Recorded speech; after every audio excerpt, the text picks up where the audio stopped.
Във всяко дете живее герой. Такъв е и малкият ученик на тигъра. Въоръжен с голямо сърце и упорит нрав, той успя да прогони демоните и спаси хората, дошли на площадния спектакъл "Приказка", с който беше вдигната вълшебната завеса в Търговище.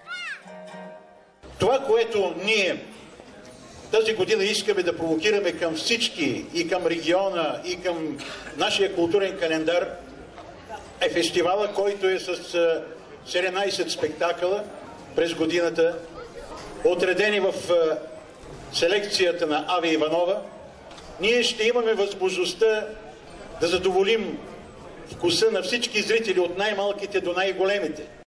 Програмата отново е много разнообразна. Ще имаме дискусии, ще имаме кръгли маси, свързани с постмодерния театър, с традиционния театър, с това, че театърът никога не трябва да бъде скучен.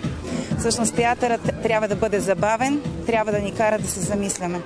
Сцените на двата театъра в града посрещат Хензел и Гретел, Рапунцел и Малката баба Яга, Ян Бибиян и Кокошка с брошка, чудни самодиви и сънни принцеси, както и още безброй познати и нови приказни герои.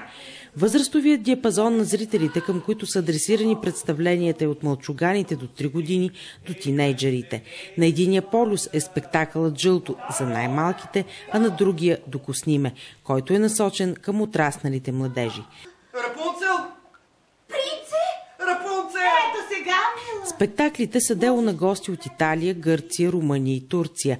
От българска страна играят трупи от София, Варна, Бургас, Пазарджик, Ямбол, Сливен и други. Всичките са подбрани от селекционера Аве Иванова. Изкуството – по-добрата реалност е мотото, която тя е избрала, за да обобщи своята идея за подбора. Моят любим герой е Малката русалка. Дойдели сме да гледаме куклен театър. И ще се забавлявате, да? Се забавляваме. Не идва много често. От училище, ако те водят? Да, или от вкъщи, като имам и време. А харесваш ли театъра? Да, харесвам го. Какво ти харесва най-много? Къде е магията на театъра? В светлините, в куклите и в другите работи. И в актьорите. Фестивалът се разраства, той става все по-добър, според мене. И също така публиката, която се култивира в Търговище, която расте заедно с фестивала, става все компетентна в областта на театралното изкуство. И някои от децата, които преди 10 или 15 години започнаха да бъдат зрители, вече дори се занимават с изкуство, с театър. Тоест те вече започват да стават и професионалисти. Това се вижда и по картините, които се рисуват, те стават все по-хубави. Изобщо тук наистина е едно малко пространство на изкуството, където се създава и се твори.